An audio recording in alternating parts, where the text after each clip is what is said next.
Yes.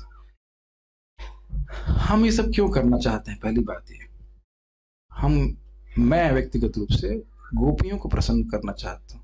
अच्छा, इतनी बात बोल रहे हो, अब गोपियों को प्रसन्न करेंगे? क्या कितने बड़े साधु हैं हम जो गोपियों को प्रसन्न कर सकते हैं? गोपियां कह रही हैं, तव कथामृतम, तव कथामृतम तप्त जीवनम कविभिरीडितम कल्मषापहम श्रवणमङ्गलं श्रीमदाततं भुवि गृह्णन्ति ये भूरिदा जनाः। तो कह रहे कि हे कृष्ण, आपकी कथा को जो लोग प्रसारित करते हैं, कैसी कथा कहते हैं? श्रवण मंगलम, सुनने मात्र से जीव का मंगल करने वाली है। जीव का मंगल यही है कि वो अपने स्वरूप को भूला हुआ है, अपने संबंध को भगवान से भूला हुआ है। प्रेम रूपी धरोहर जो उसके हृदय में है, उसको वो खजाने को एक्सेस नहीं कर पा रहा, प्राप्त नहीं कर पा रहा। तो जो कृष्ण कथा है श्रीमदातम, यह है जीव का कल्याण करने वाली है, श्रीमत को लेने वाली, भगवत प्रेम देने वाली है। तो जो उस कथा का वितरण करते हैं वो बड़े अच्छे लोग हैं, भूरिदा, बहुत दयालु लोग हैं। तो हमें अपने पास से तो कुछ बनाना है नहीं, जो आचार्यों की द्वारा प्राप्त है वो हमें आपके सामने प्रस्तुत करना है। तो इस प्रकार से हम आपके सामने प्रस्तुत कर रहे हैं, उससे जरूर हमें आशीर्वाद प्राप्त होगा। हम भागवत के आधार पर कह रहे हैं। यहाँ पे एक श्लोक जो आपके सामने है, मतलब जो आपके सामने ज्ञाने प्रयास वाला श्लोक है, देख लीजिए जूम पे आवाज ठीक आ रही है कि नहीं आ रही। समाओ नेट इस पे बहुत स्लो दिखा रहा है, चल रहा है जस्ट ओके। तो यह श्लोक कब बोला है? अगर आप लोग को थोड़ा पता हो, कृष्ण बुक में आपने पढ़ा हो, दशम स्कंद के सार रूप में प्रभुपाद जी ने बताया है, तो उसमें बता रहे हैं भगवान कृष्ण के द्वारा ब्रह्मा जी मोहित हो गए थे, और उसके बाद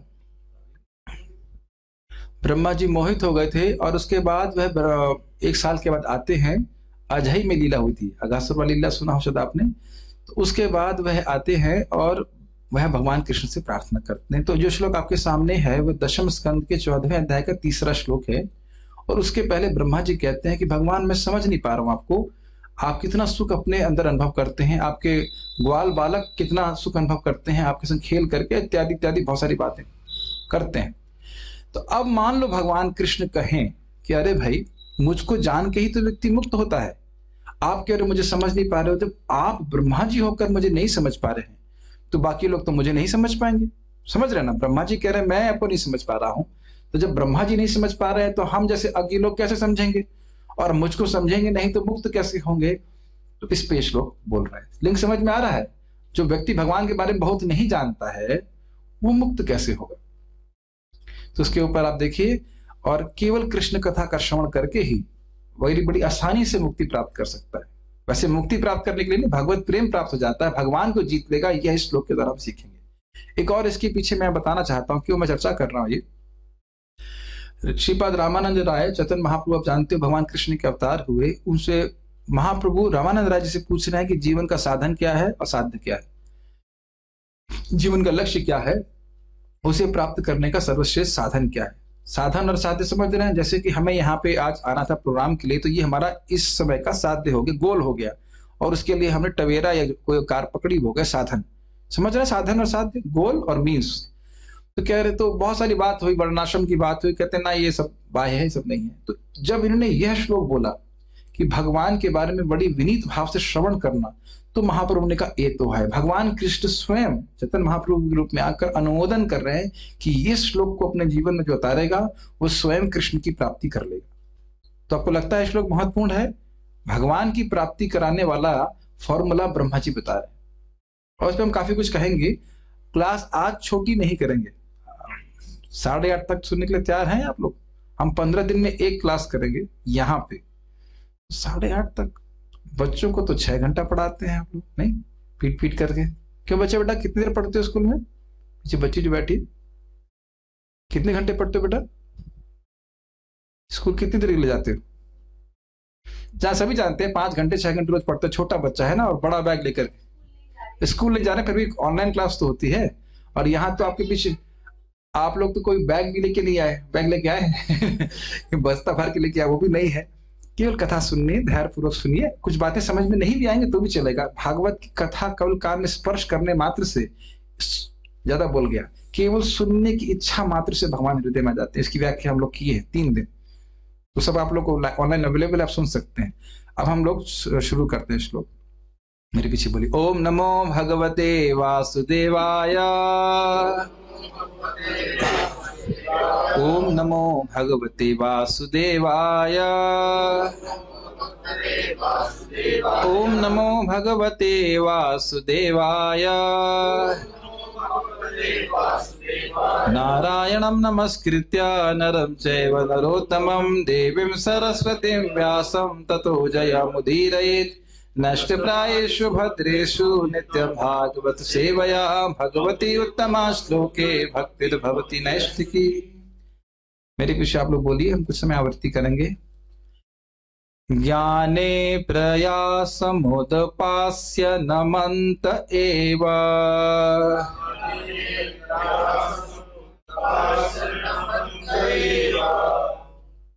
फास्टिंग है आप लोग, व्रत करके आए, थोड़ा जोर से बोलिए। ज्ञाने प्रयासमुदपास्य नमन्त एव,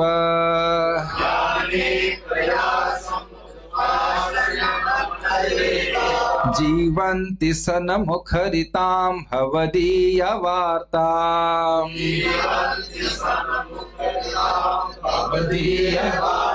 स्थाने स्थितः श्रुतिगतां तनुवाङ्मनोभिर्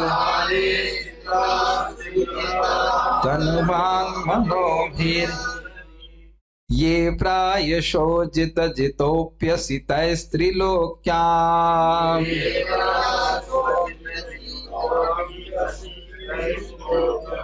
शुरुआत में जीभ टेढ़ी हो जाती है संस्कृत बोलने में, लेकिन प्रयास कीजिए। स्वयं ब्रह्मा जी के शब्द हैं। देखिए, आप इस पूरे अध्याय को पढ़ेंगे तो उसमें लिखा है कि जो ब्रह्मा जी की इन प्रार्थनाओं को बोलता है उसका बिजनेस डाउन हो जाता है। नहीं नहीं नहीं, ये नहीं बोलता है। उसको बोल रहे हैं कि जो भी इच्छा है, अभिष्ट आध्यात्मिक जो भी इच्छा है वो पूर्ण हो जाती है। इस स्वयं शुक्देव गोस्वामी जी बोलते हैं, तो इसलिए बोलना बहुत जरूरी है, और हो सके तो याद भी कर लीजिएगा। ज्ञाने प्रयासमुदपास्य नमन्त एव,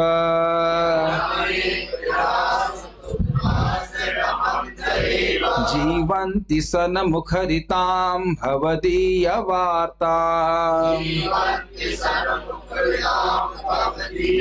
स्थाने स्थिता श्रुतिगतां तनुवाङ्मनोभिर्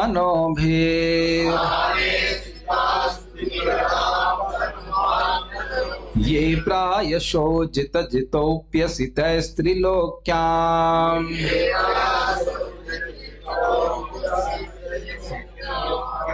मुझे पता है जहां बोलने में कठिनाई होती है सब मुंह में आवाज रह जाती है। ठीक, प्रयास करिए फिर से, तीसरी बार। ज्ञाने प्रयासमुदपास्य नमन्त एव,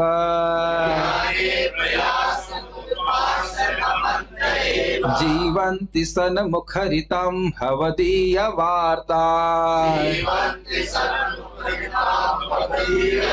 स्थाने स्थितः श्रुतिगतां तनुवाङ्मनोभिर् ये प्रायशो जितोऽप्यसितैस्त्रिलोक्याम्।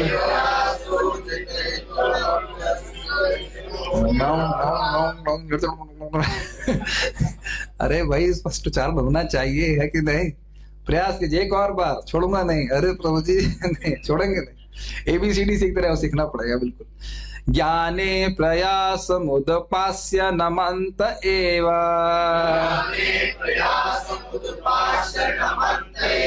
जीवन्ति सन्मुखरितां भवदीयवार्ताम्। स्थाने स्थितः श्रुतिगतां तनुवाङ्मनोभिर्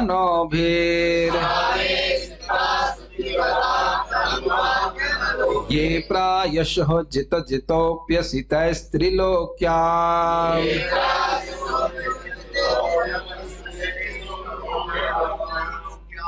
कोई बात नहीं, आप रोज अभ्यास करेंगे। अगर रोज जूम क्लास में आएंगे तो संस्कृत बोलना सीख जाएंगे। हफ्ते में एक बार आएंगे तो कोई बात नहीं, कठिनाई होगी।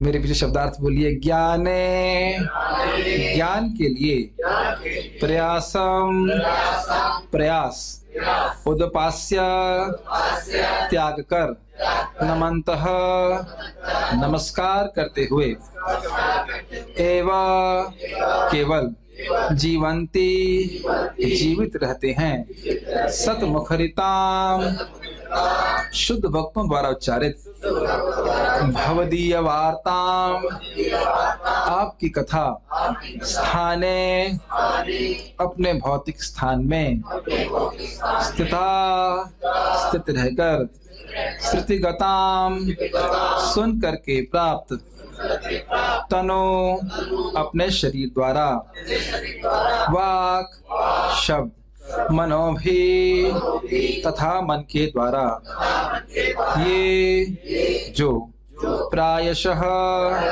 अधिकांशतः अजित हे अजय जितः जीते गए अपि फिर भी असी हो जाते हो तय उनके द्वारा त्रिलोक्याम तीनों लोकों में अनुवाद बोलने की जरूरत नहीं है। जो लोग अपने प्रतिष्ठित सामाजिक पदों पर रहते हुए ज्ञान विधि का तिरस्कार करते हैं और मन वचन और कर्मों से आपके तथा आपके कार्यकलापों के गुणगान के प्रति सम्मान व्यक्त करते हैं और आप तथा आपके द्वारा गुंजित इन कथाओं में अपना जीवन न्यौछावर कर देते हैं, वे निश्चित रूप से आपको जीत लेते हैं, अन्यथा आप तीनों लोकों में किसी के द्वारा भी अजेय हैं।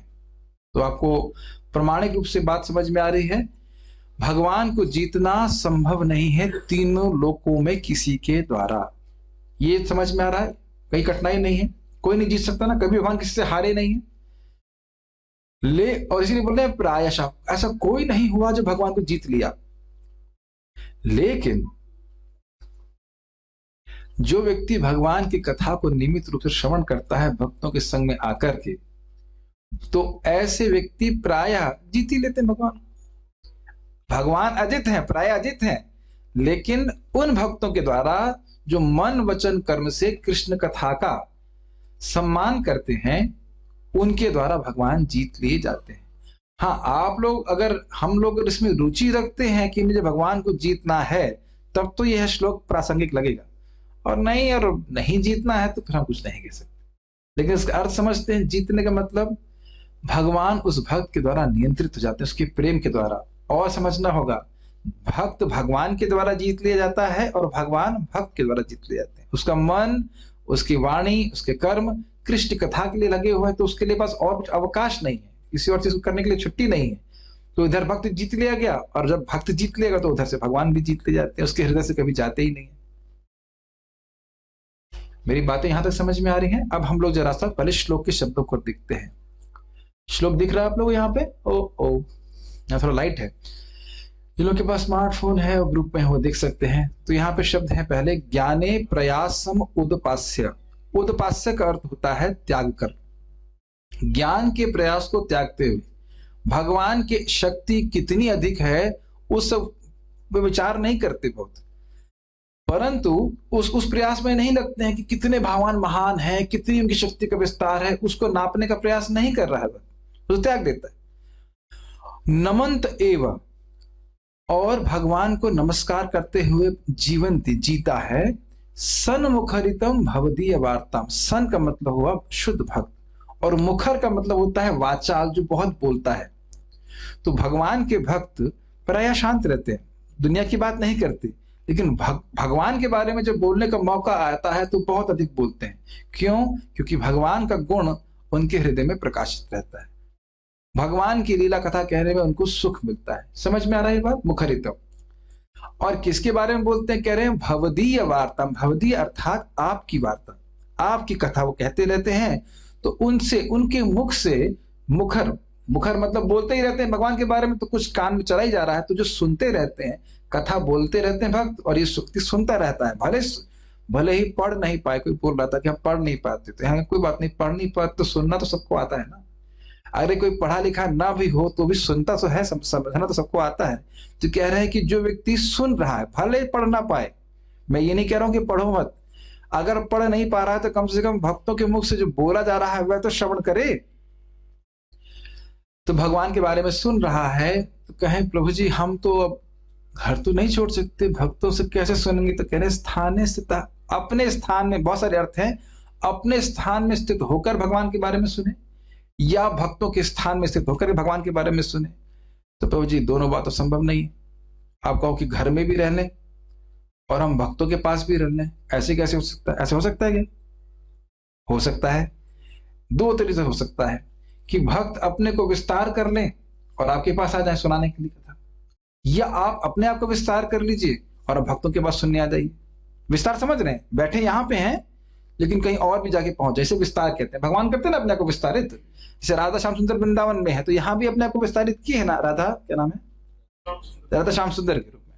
तो अरे राधा श्याम सुंदर तो वृंदावन में है, यहाँ भी विस्तारित है कि नहीं? यहाँ भी सेवा स्वीकार कर रहे हैं कि नहीं?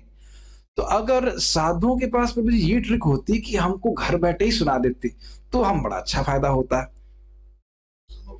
और हाँ प्रभु जी समझ गए, ब्रह्मा जी जब ये बोल रहे हैं तो वो जूम के बारे में भी सोच रहे हैं। वो तो सब जानते हैं कि कलयुग होगा, कोरोना आएगा और भक्तों को जूम कर यूज करना आ जाता, नहीं तो नहीं आता ना। आगे के 10 साल भी हम जूम करना नहीं सीखते। अब तो क्या कहते हैं, मजबूरी का नाम महात्मा गांधी है। अब मजबूरी आ गई है, बच्चों को ऑनलाइन क्लास देनी तो सीख ही लिए। तो जिससे पूछना गांव गांव में लोगों को मालूम चला, हाँ जूम तो हम जानते, जूम जानते यूज करना। तो अब देखिए आप अपने आप को विस्तार कर ले रहे हो श्रवण करने के लिए। जैसे मेरे पास, हम खुश है कि मान लो हम कहीं टीचिंग करने जाते हैं और मान लो कोई नहीं आता, हम 2-4 लोग ही बैठे हैं, तो भी कम से कम भक्त लोग श्रोतागण अपने को विस्तारित करके जूम के माध्यम से आ जाते हैं, वो भी सुन रहे हैं। तो हमें ढांढस बना रहता है कि हाँ कुछ तो लोग तो सुन रहे हैं। और मैं भी अपने को विस्तारित किया हूं जूम के माध्यम से, तो हम एक दूसरे का लाभ उठा सकते हैं। श्रोता नहीं होगा तो बोलूंगा क्या? श्रोता नहीं, श्रोता बहुत महत्वपूर्ण। अगर सुनने वाले नहीं है, उनका आग्रह नहीं है सुनने के लिए, तो फिर बोलने का बिल्कुल इच्छा नहीं होती। समझ रहे ना मेरी बात? तो देखिए भगवान ने कितनी बड़ी सिद्धि हम लोग को दे दी है। क्यों दे दी है? ताकि हम उनको जीत ले। ऐसा नहीं कि जो सुन रहा है वही जीतेगा, जो बोल रहा है वह भी जीत लेगा। समझ रहे? उसको भी प्रेम मिलेगा और सुनने वाले को भी प्रेम मिलेगा। तो ये आपकी इच्छा है, इसका फायदा उठाना चाहते हैं कि नहीं? सब लोग उठा रहे हैं। जो बुद्धिमान लोग यहाँ मेरे सामने बैठे हैं वो सब उठा रहे हैं। तो कोई मुश्किल है विस्तार करने में? कोई मुश्किल नहीं। ठीक है, स्थान स्थित, अपने स्थान में स्थित होकर भगवान के बारे में श्रवण कर सकते हैं। क्या करना स्थान में स्थित होकर? तो कह रहे श्रुतिगत। श्रुतिगत मतलब, श्रुति मतलब सुनना और गत मतलब अनुगत मतलब पीछे चलना। श्रुतिगत मतलब कान के पीछे लगना। उनका तन, उनका मन, उनकी वाणी कान के पीछे लगी हुई है। समझ में आ रहा है? अनुगत समझते हैं, पीछे चलना। श्रुतिगत मतलब सुनना, कान कृष्ण कथा में लग रहा है, कृष्ण कथा को श्रवण करने में लगा हुआ है। तनुवांग मनोभी, तन से, मन से और वाणी से कथा का सम्मान करते हैं। वो क्या होता है इसका तभी हम समझाएंगे, टीका में पढ़ेंगे तो समझ में आ जाएगा। एक अर्थ तो बहुत सिंपल सी बात है, सम्मान से शरीर मतलब लगाए रखना। ये नहीं कि अब फोन भी कर रहा है कथा में, उधर बातचीत भी चल रही है, तो फिर तन से भी सम्मान नहीं हो रहा। और मन से कथा का आदर करना। हाँ सही बात, सही बोल रहे हैं। आपको लग रहा है मैं सही बोल रहा हूं? सही बोल रहे हैं। तो जो मन में आप अनुमोदन अभी कर रहे हो वो है मन से सम्मान। हाँ सही बोल रहे हैं। और वाणी से भी अनुमोदन करना। हाँ सही बोल रहे हैं, अच्छी बात है, ऐसा करें। समझ रहे हैं मेरी बात? तो इस प्रकार से तन से, मन से और वाणी से कृष्ण कथा को सम्मान करता है। तो ये जो लोग करते हैं, सॉरी, ये प्रायशः अजित जितो। जो भगवान प्रायः अजित है, को जीत नहीं सकता, वो जित हो जाते हैं, वह जीत ले जाते हैं। और उसके बहुत सारे अर्थ अभी बताए जाएंगे। अपि तय त्रिलोक्याम, तय मतलब उन भक्तों के द्वारा जो इस प्रकार से अपना जीवन जीते हैं, उनके द्वारा जो भगवान तीनों लोकों में भी नहीं जीते जाते, किसी के द्वारा वो जीत ले जाते हैं। तो आपको लगता है श्लोक महत्वपूर्ण है? और इसलिए भी महत्वपूर्ण है क्योंकि साधन बहुत आसान है। अगर कोई कहे कि वो व्यक्ति हिमालय में जाकर के 6 महीने बर्फ पे उल्टा खड़ा रहता है, उसके द्वारा भगवान जीते जाते हैं, तो भले ही बहुत बड़ा लाभ था, लेकिन साधन इतना कठिन है कि कर नहीं सकते। कर सकते हैं? आप ये बता, समझ रहे हैं मेरी बात? मैं कई बार भक्तों को बोलता हूँ, भाई कलयुग में भक्ति नहीं करोगे और सतयुग में पैदा होगे तो बहुत दिक्कत हो जाएगी। अभी तो खिचड़ी खा के भजन करना है या प्रसाद खा के भजन करना है, बाद में पत्ते खा के करना पड़ेगा। सुने ना, पत्ते खा के ध्रुव महाराज भजन किए, तो वो ज्यादा अच्छा है कि प्रसाद खा के भजन करना अच्छा है? तुरंत समझ में आ गया है कि नहीं?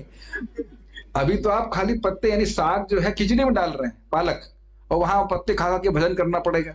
यहाँ तो 16 माला जप करने कीजिए। और आप लोग का तो समझ रहे हैं अकाउंट लंबा खोला हुआ है, 1000 गुना लाभ मिलता है। पता है ना आपको? भागवत बोलती है ब्रज में जो भजन करते हैं उनको 1000 गुना मिलता है। ये पता है ना आपको? कई बार बता चुका हूं।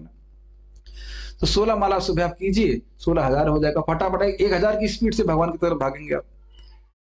लेकिन अब क्या बताएं, इतना सारा बताने के बाद भी, खैर कुछ लोग तो कर ही रहे हैं, काफी लोग 16 माला कर रहे हैं, वेरी गुड। तो इस प्रकार से वाणी से भगवान का नाम उच्चारण करता है, कृष्ण कथा सुनता है, तो ब्रह्मा जी गारंटी दे रहे हैं कि प्राप्त होगा। और एक बात ध्यान दीजिएगा, ब्रह्मा जी की उम्र हमारे आपके बराबर नहीं है।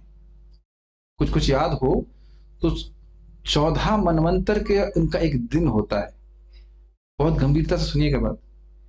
ये जो ब्रह्मा जी फॉर्मूला बता रहे हैं, ऐसा नहीं है कि असफल हो जाए। उन्होंने बहुत सारे भक्तों को इस प्रकार भगवान को जीतते हुए देखा है, इसलिए ट्राइड एंड टेस्टेड, समझते हैं बात का अर्थ? देखा परखा हुआ तरीका बता रहे हैं। मेरी बात समझ में आ रही है? जैसे किसी को खांसी है तो एक पुरानी दवा आयुर्वेद चलती आ रही है, उसको खा करके लोग ठीक हुए हैं, वैद्य जानते हैं। जैसे यहीं पास में नाहर सिंह जी हैं, बहुत पुराने वैद्य हैं, तो उन्हें बहुत लोगों को ठीक किया है। तो जिसको जो इतनी बीमार है, हो सकता है उसको बीमारी पहली बार हो, लेकिन वो कई बार देख चुके इस बीमारी को। मेरी बात समझ में आ रहे हैं? तो ब्रह्मा जी के एक ही दिन में कितने ही लोग हैं जिन्होंने भगवत प्रेम प्राप्त करके भगवान को जीता है। इसलिए हम पर कृपा करके ये बात बोल रहे हैं कि आप जो आपकी कृष्ण कथा का श्रवण भक्तों के मुख से करता है, वह निश्चित रूप से आपको जीत लेता है, उसमें कोई संदेह नहीं करना चाहिए। अब बस हमको करना है। दादाजी बता रहे हैं, पितामह ब्रह्मा जी हैं, हम सबके दादा हैं, वो बता रहे हैं हमें केवल करना है, हरे कृष्ण मंत्र जप करना है, भगवान की सेवा करनी है, और मुख्य रूप से भगवान के बारे में श्रवण कीर्तन सबसे महत्वपूर्ण है। श्रवण कीर्तन करना सबसे महत्वपूर्ण। श्रवण कीर्तन नहीं करेंगे तो ये कुछ भी पता नहीं चलेगा भक्ति के बारे में। ठीक, जैसे अभी हमने यहाँ पे बहुत थोड़ा सा बताना चाहता हूँ, जैसे हमने यहाँ पे सूअरों को देखा। सूअर को आदमी हर जगह देखता है। आपको पता है ये सूअर भगवान के पास जाने वाले? ये पता है आपको बात? प्रभुपाद जी बताते हैं कोई साधु है, कोई ब्रज में रह रहा है, पाप करता है, तो उसको सूअर बनने का तो मौका मिलता है थोड़ा पनिशमेंट के रूप में, उसके बाद वो जन्म नहीं लेगा। तो आप देखिए उसी सूअर को देखने का नजरिया बदल गया कि नहीं? ये सूअर जो है मन में प्रणाम कर सकते हैं, सूअर भैया अगर जाना तो हमारा प्रणाम स्वीकार कर लेना, भगवान के पास जाओगे तो हमें बता देना। आप कहोगे ये सूअर है, लेकिन वो ब्रज का सूअर है भाई साहब, ब्रज का सूअर है, ब्रज की मट्टी में लौट रहा है, और वह उसका आखिरी जन्म है। हमारा है कि नहीं पता नहीं, उसका निश्चित रूप से आखिरी जन्म में भगवान के पास चले जाएगा। तो ये श्रवण का प्रभाव है। Does it make sense? और ये सब कपोल कल्पना नहीं, प्रभुपाद जी 5 मिनट इस बात को समझाते हैं। ये इसीलिए श्रवण के द्वारा हमारी दृष्टि बदलती है। तो ये भागवत रखी रहती है, हमसे कभी खोलते नहीं, यथारूप रखी रहती है प्लास्टिक की तरह। लेकिन अगर आप इस श्लोक को सुनेंगे तो निश्चित रूप से इच्छा होगी कम से कम खोले तो इस किताब को पढ़ें तो सही। ये है भागवत का अंतिम प्रभाव। आगे पढ़ते हैं हम लोग। अनुवाद हमने समझ में आ रहा है। जो लोग अपने स्थान में स्थित रहते हुए भी भगवान के भक्तों के द्वारा उच्चारित कृष्ण कथा का श्रवण करते हैं, वह भगवान को जीत लेते हैं। भगवान को जीतने का अर्थ है कि भगवान के प्रति उनका हृदय में प्रेम जागृत हो जाता है। प्रेम जागृत होने के बाद भगवान बाहर नहीं जा सकते। जैसे आप लोग अभी बाहर जा सकते हैं ना, चाहे तो दरवाजा खुला है, दरवाजा बंद, तब प्रभु जी छत फान के चले जाएंगे, वो दरवाजा बंद कर लूं तब प्रभु जी क्या प्लानिंग है आपका? नहीं, हमें भी जाना है, घबराइए मत। लेकिन हम बोल रहे हैं कि अगर दरवाजा बंद कर ले तब तो नहीं जा पाएंगे ना। उसी प्रकार से जब भगवत प्रेम जागृत हो जाता है हृदय में, तो प्रेम रशनया धृतांग्री पद्म, स्वयं भगवान बोल रहे हैं 11वें स्कंद में, प्रेम रशनया रस्सी से, धृतांग्री पद्म, धृत अंग्री, धृत मतलब पकड़ लेते हैं, अंग्री मतलब चरण, पद्म मतलब कमल। भगवान के भक्त के हृदय में भगवान के प्रति प्रेम जब जागृत हो जाता है तो भगवान के चरण कमलों को पकड़ लेते हैं। तो भगवान के चरण कमलों को पकड़ लेते हैं मतलब क्या? अगर हमारे कोई चरणों को पकड़ लेंगे तो हम भाग जाएंगे? चरण कमलों को पकड़ने का मतलब ये नहीं कि चरण रह जाते हैं और भगवान चले जाते हैं। चरण कमलों को पकड़ने का मतलब है कि पूरे भगवान हृदय में रहते हैं। इससे पहले मैं आगे जाऊं, एक छोटा सा पास्ट टाइम बताऊंगा, यही वृंदावन का ही है। एक महान भक्त, उनका नाम था बिल्व मंगल ठाकुर।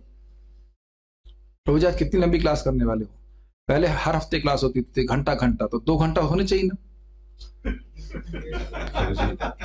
15 दिन में एक क्लास, तो डबल डोज होना चाहिए। लेकिन घबराइए मत, 8:30 पे हम फिनिश कर देंगे। बातें बहुत अद्भुत है, बहुत रसमय है। बिल्व मंगल ठाकुर अंधे थे और कृष्ण उनको हाथ पकड़ करके इधर ले जाते थे। हाथ उंगली से पकड़ते, उंगली से पकड़ करके ब्रज का दर्शन कराते थे, अंतरिम रूप से वो दर्शन कर लेते थे। तो एक बार उनकी इच्छा हो कि कृष्ण को पकड़े, कृष्ण चले जाते थे, तो कृष्ण का हाथ ऐसे पकड़े, बालक कृष्ण का, और कृष्ण छुड़ा के चले गए। क्या अच्छा? तो कह रहे तुम अपने आप को वाकई बलवान मानते हो तो हाथ तो तुम छुड़ा लिए, मेरे हृदय से निकल के दिखाओ।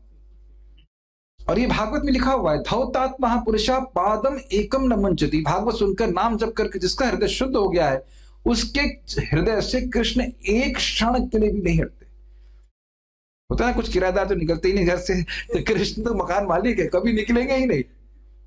तो ये लालसा होनी चाहिए कि मैं भी अपने हृदय में भगवान के प्रति प्रेम जागृत करूं, तो उसके बाद भगवान हमारे हृदय में जाएंगे। लेकिन धौतात्मा, कोई महान व्यक्ति है, वो आपके गंदे घर में नहीं आएगा। हृदय को साफ करना पड़ेगा, तो अलग कुछ करने की जरूरत नहीं। यही हरे कृष्ण मंत्र जपिए, यही भागवत का श्रवण कीजिए, इसके द्वारा भगवान जब हमारे हृदय पूरी तरह साफ हो जाएगा, भगवान प्रकट हो जाएंगे। अच्छी चीजें है ना। और स्थान से घर छोड़ने की जरूरत नहीं, घर बैठे बैठे आप श्रवण कर सकते हैं, इस प्रकार से आप आगे बढ़ सकते हैं। ठीक है, समझ में तो आ रहा है ना। गोल यह है कि भगवान का प्रेम प्राप्त करके भगवान को अपने हृदय में ग्रस्त करना, पकड़ना है। बहुत बड़ी बात है ना, इससे बड़ी बात कुछ है नहीं।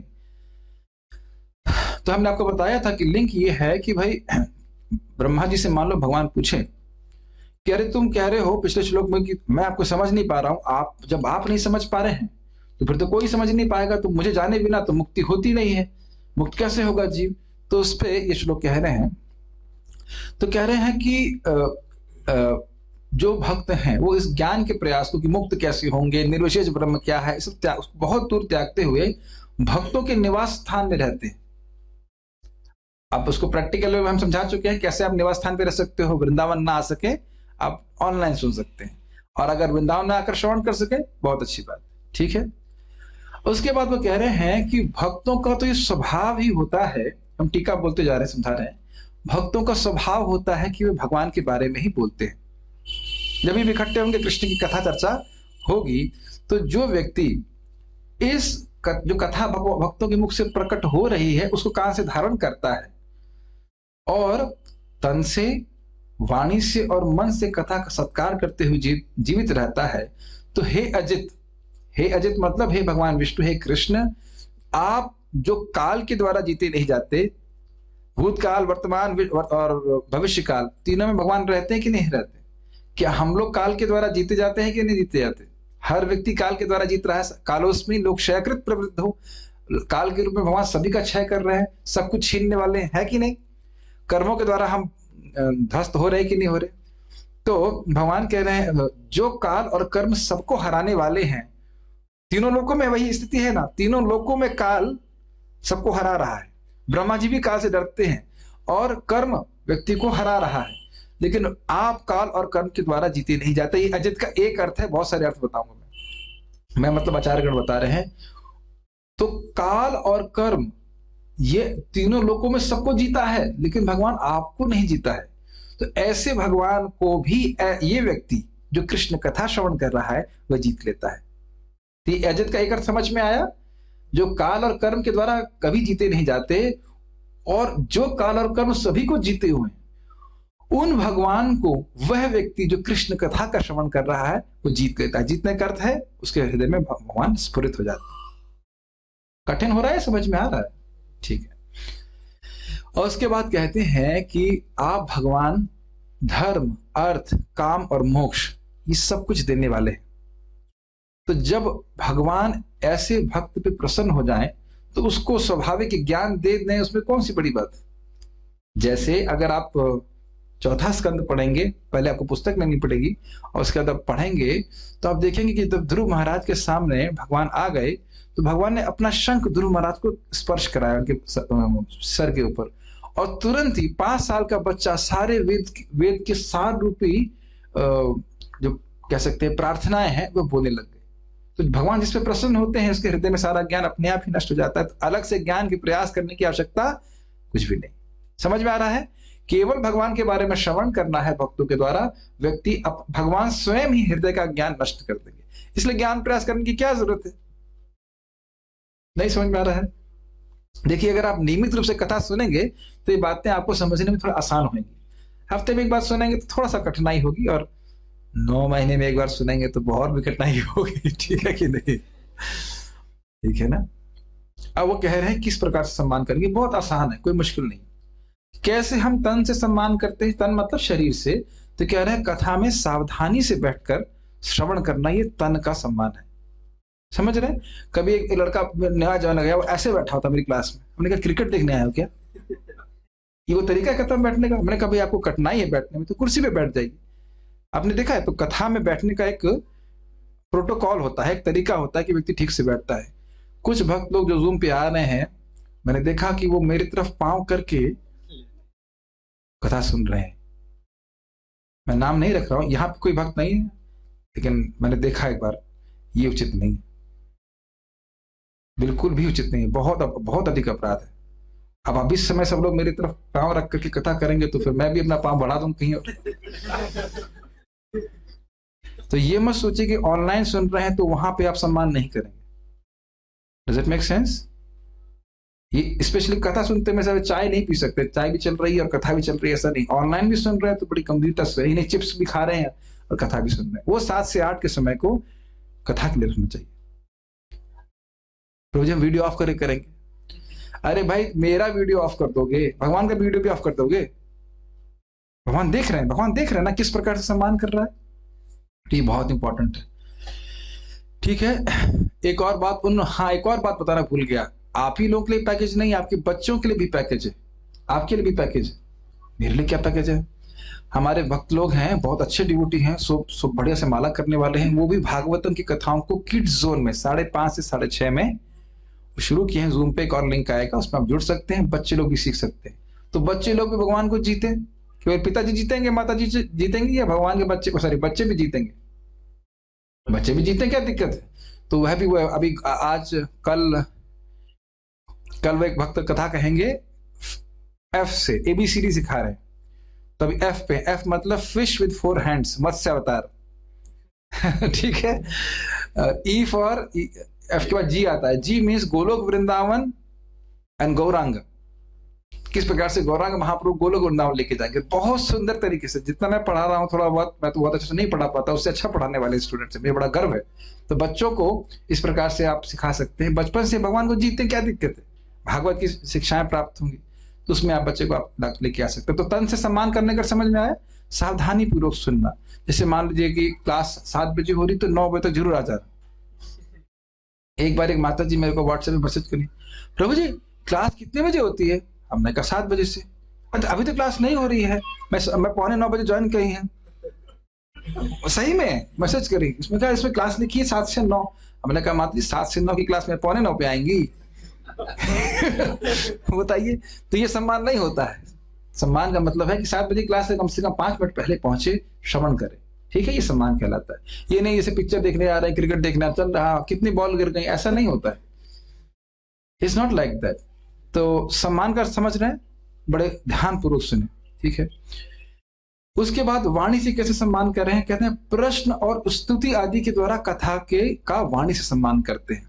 स्तुति मतलब बहुत अच्छा बोले, भले ही वक्ता के सामने ना बोले, पीछे बोल सकता है आज कथा बहुत अच्छी लगी हमको, हमने बहुत सारी बातें भगवान के बारे में सीखी, या कुछ वो पूछना चाहते हैं। जैसे आप देखिए कि परीक्षित महाराज कह रहे हैं कि हे सुखदेव गोस्वामी, मैं आपके मुख से ये कृष्ण कथा सुन रहा हूं तो आज मुझे अनुभव हो रहा है कि अब तक मैं केवल जला हूं। ये बच्चे लोग खेल रहे हैं, किसके संतान है ये? अगर उनको थोड़ा कंट्रोल करेंगे तो अच्छा रहेगा, डिस्टर्ब होता है, नहीं तो घर भेज दीजिए अगर वो सुनना नहीं चाहते हैं। इस क्लास का फ्लो टूट जाता है। मैं क्या बात कर रहा था? हाँ, परीक्षित महाराज ये कह रहे हैं कि मैं आज तक केवल जला हूं। कौन व्यक्ति कह रहा है? जो पूरे, परीक्षित महाराज नहीं, परीक्षित महाराज तो बोल रहे हैं जो पूरे विश्व का सम्राट थे, हम उसकी कल्पना नहीं कर सकते कितना वैभव उनके पास होगा। और उसके बाद वो कह रहे हैं कि हे सुखदेव गोस्वामी, आपके द्वारा मैं कथा सुन रहा हूं तो ना मुझे भूख सता रही, ना नींद सता रही, ना कुछ भी। तो वाणी के द्वारा सम्मान कर रहे हैं ना कथा का, ये बात। और उसके बाद बड़े ही आग्रह से प्रश्न कर रहे हैं। जैसे अजय में, आज की जो श्लोक है वो अजय में बोला गया, हमारे एक फार्म भी वहीं पे है जहाँ पे अगासुर का वध हुआ था। तो वहां पे भी जब उन्होंने पूछा कि 1 साल तक किसी को क्यों मालूम नहीं चला कि अगासुर का वध हुआ था, तो यह सुनकर के सुखदेव गोस्वामी को अगासुर की लीला याद आ गई और समाधिस्थ हो गए। तो इस प्रकार के प्रश्न भी करना, ऐसे प्रश्न नहीं करने चाहिए जो कथा के संबंध में नहीं हो। जैसे मुझे याद आ रहा, महाराज जी प्रवचन कर रहे थे, परम पूज्य राधा गोविंद महाराज, अरे एक बुढ़ी माता जी अभी तो मर गई बेचारी, तो पूछी महाराज जी कोई प्रश्न है? महाराज जी हमारा एक मंदिर आए थे, हमारा पर्स चोरी हो गया। अब ये कथा का सम्मान नहीं है, वो तो बुढ़ी माता जी, क्या बोलूं उसको। तो महाराज बोले तुम्हारा पर्स चोरी हो गया तो हम क्या करें? तो ये कथा का सम्मान है? नहीं, या एक बार महाराज प्रवचन कर रहे थे और एक व्यक्ति, बुढ़ा व्यक्ति बोला था शिवो हम, खांसता था और बार बार शिवो हम बोलता रहता। महाराज को बहुत डिस्टर्ब हो रहा था, आगे बैठा हुआ था। तो महाराज चुप हो गए। तो क्या सब भक्त लोग बोले महाराज क्या हो गया, आप चुप क्यों हो गए? कहते हैं भाई पहले शिव जी को चुप कराओ, उसके बाद हम कथा बोलेंगे शिवो हम शिव जी हम, मैं शिव हूँ। उस व्यक्ति को अर्थ ही पता नहीं था शिवो हम का मतलब क्या है जो भी। तो इसलिए वाणी के द्वारा भी सम्मान करना चाहिए। कभी कभी होता है वक्ता कुछ बोल रहा है, व्यक्ति ढूंढता कहाँ गलती करी है, और पूरे कभी कभी हो सकता है वाणी से कुछ ऐसा गलत निकल जाए, बोलना नहीं चाहता है, गलती निकल जाती है। तो वही प्रभु जी आपने ऐसे कैसे बोल दिया, आपने वैसे कैसे कर दिया। तो इस प्रकार से फिर व्यक्ति को फायदा नहीं प्राप्त होता। सम्मान से होना चाहिए। अगर वक्ता के प्रति और कथा के प्रति श्रद्धा नहीं तो सुनने की जरूरत नहीं है, कोई जबरदस्ती तो नहीं की जा रही। ठीक है, तो समझ में आ रहा है वाणी के द्वारा अनुमोदन करना। उसके बाद मनन करके वाणी सम्मान करते हैं, कथा अनुमोदन और मनन करके मन के द्वारा सम्मान करते हैं। अनुमोदन मतलब मन में सुख अनुभव करता है, कथा अच्छी लगी। अनुमोदन समझते हैं, अप्रिसिएशन, अच्छा था। और उसके बाद मनन करके, मनन मतलब याद करना, उस पर विचार करना कि आज क्या बोला गया। समझ रहे हैं मेरी बात? ये इतना बात याद हुआ, तन से कैसे सम्मान करना है, शीर्ष आसन लगा के कथा में बैठना है, ये बोल रहे हैं नहीं। ध्यान पूर्वक सुखासन, कोई भी आसन में आप सुख से बैठिए, आराम से, निश्चित भाव से। अरे यार बिजनेस का टाइम में कहाँ फंस गए क्लास में, ये सब नहीं। बड़े धैर्य से सुनने का प्रयास करिए, समझने का प्रयास करिए। वाणी के द्वारा प्रश्न कुछ कर सकते हैं, जो प्रासंगिक प्रश्न है, या स्तुति कर सकते हैं, हाँ बहुत अच्छी बात लगी। मन के द्वारा अनुमोदन करना, हाँ बहुत अच्छा, सही बोल रहे हैं। और मनन करके, ठीक है, इस प्रकार से यहाँ पे हम सम्मान कर सकते हैं। प्रभुपाद जी का तात्पर्य हम देख रहे हैं। उदपास्य शब्द स्पष्ट सूचित करता है कि मानसिक चिंतन की विधि द्वारा परम सत्य को समझने का तनिक भी प्रयास नहीं करना चाहिए, क्योंकि इससे ईश्वर का अपूर्ण एवं निर्विशेष ज्ञान ही प्राप्त हो सकता है। इसका मतलब क्या है? कुछ लोग इसी चिंतन में लगे रहते हैं, ब्रह्म का ध्यान कर रहे हैं, हम ब्रह्म का ध्यान कर रहे हैं। IIT में एक हमारा एक सीनियर था, मैंने कहा भक्ति करो। हाँ भक्ति बहुत अच्छी चीज है, मैं अपनी माँ को दूंगा, गांव में रहती है ना, उसे ज्यादा कुछ पता नहीं है, मैं तो ध्यान करूंगा ब्रह्म का। वही सोचते हैं कि जो भक्ति है वो मूर्ख लोगों के लिए होती है। आप बताइए भक्ति मूर्ख लोगों के लिए होती है? भक्ति सभी के लिए होती है, चाहे वो मूर्ख हो और चाहे वह है बुद्धिमान हो। जय कृष्ण भजे से बड़ा चतुर। समझ रहे हैं मेरी बात? क्यों भाई चतुर है? जो वस्तुएं सर्वथा नश्वर हैं, क्या हमारी रोटी पुआ पकौड़ी हमेशा रहने वाले हैं? अरे 2 दिन भी नहीं रहने वाले अगर फ्रिज में नहीं रखेंगे। लेकिन वही पुआ पकौड़ी जब कृष्ण को अर्पित कर देते हैं तो सच अनंताय कल्पते हुए भगवान के धाम जाने के योग्य हो जाता है। बोलते हैं ना गीता में, भगवान अगर खाने को अर्पित मुझे करोगे तो तुम मेरे पास आओगे। पढ़ाया जा चुका होगा, इसमें सुना होगा कम से कम। पुआ पकौड़ी तो घर में बनी रहा है, खाना बनी रहा है, उसको भगवान को भोग लगाते हैं तो भगवान कहते हैं व्यक्ति मेरे पास आए। बुद्धिमानी है कि नहीं?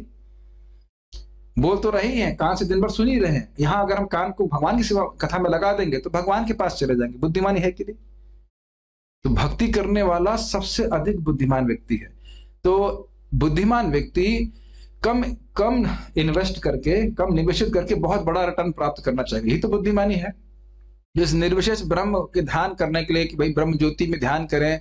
ब्रह्म ज्योति का आप जानते ही हो, भगवान श्री कृष्ण के शरीर से निकलने वाले दिव्य तेज को ब्रह्म कहते हैं। वो सबका ध्यान छोड़ करके भगवान कृष्ण की कथा सुनते हैं। समझ में आ रही बात? सीधी बात। इसलिए समझ में आ रहा है क्योंकि हमने ब्रह्म ज्योति में ध्यान करना कभी सिखाया ही नहीं है, और न हमने स्वयं कभी किया है, न करने का प्लान है, कोई जरूरत ही नहीं। भगवान की कथा सुनना है, ठीक।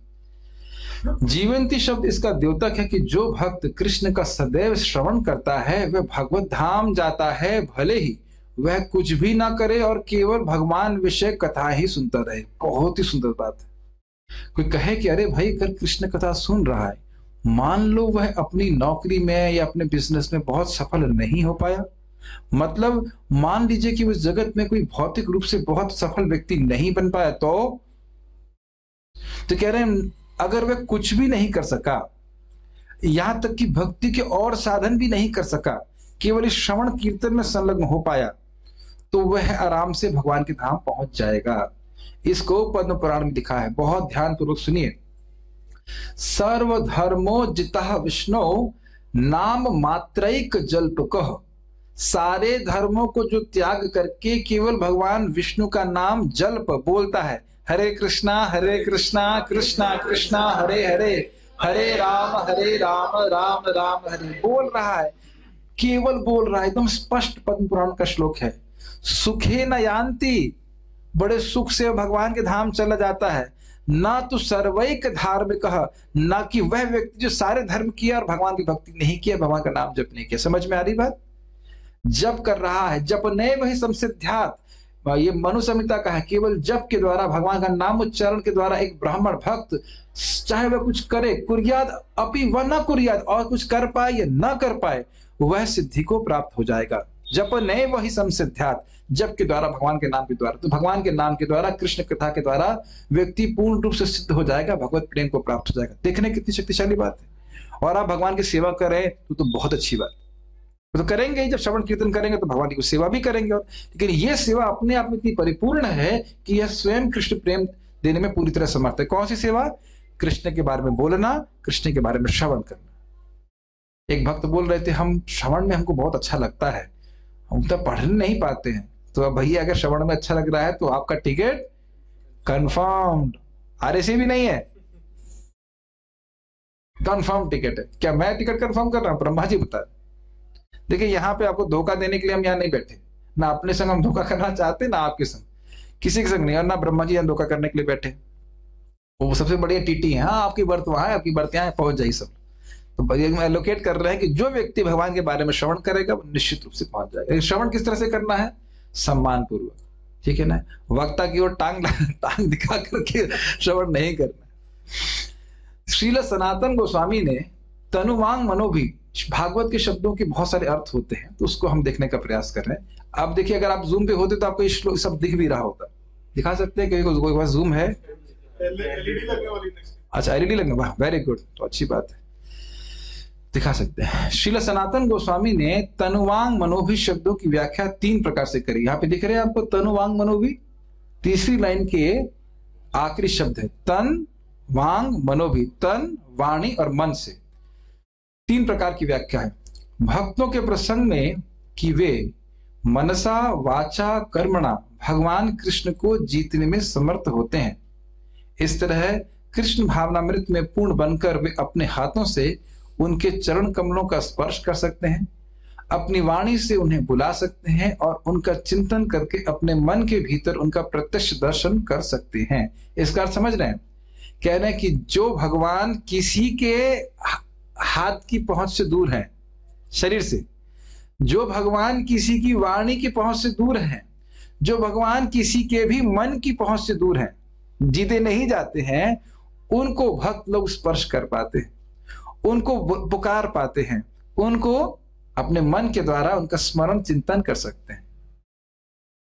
इस संबंध में एक कथा कहना चाहता हूं। कथा मतलब भगवान की लीला है, उसी के संबंध में कि भगवान यहाँ छोटे बच्चे के रूप में थे, एकदम छोटे बच्चे, बिल्कुल बोलना भी नहीं जानते हैं, तो बछड़े को पकड़ लेते थे। बछड़े को समझते हैं? बछड़े की पूंछ, और बछड़ा उनको कीचड़ में घसीटता था, तो आए आए कर रहे हैं, उसे बोलना भी नहीं जानते। तो वो कृष्ण परब्रह्म जो इंद्रियों के परे हैं, वो इस लीला से ये सूचित कर रहे हैं कि ब्रज की गाय, गो समझते हैं, ब्रज की गाय, उनका दूध कृष्ण पीते हैं, तो उनके बच्चे हैं गोवत्स, तो उनके द्वारा वो खींचे जा रहे हैं। तो कह रहे हैं कि जो भगवान इंद्रियों के परे हैं, वो गायों के बछड़ों के द्वारा यहाँ पे खींचे जा रहे हैं। तो जीते जा रहे हैं कि नहीं जीते जा रहे हैं? और वही, यानी जिसको ब्रज का प्रेम प्राप्त है, उसके द्वारा भगवान जीते जा रहे हैं। अच्छा, एक बात इसको और अर्थ ले रहे हैं, गो मतलब इंद्रियां, समझते हैं? गोस्वामी मतलब इंद्रियों के स्वामी, गोदास मतलब इंद्रियों के दास।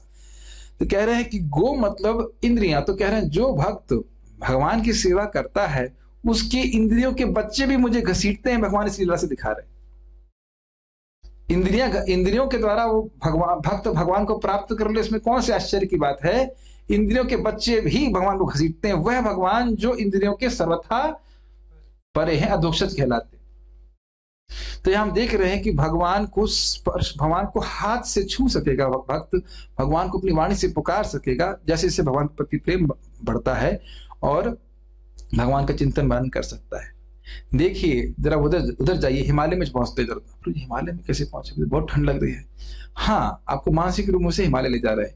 हिमालय में कोई योगी बैठा ध्यान कर रहा है जिसने भगवान की भागवत कभी सुनी नहीं, क्या भगवान स्फुरित होने वाला उसके हृदय में? कभी नहीं होने वाले।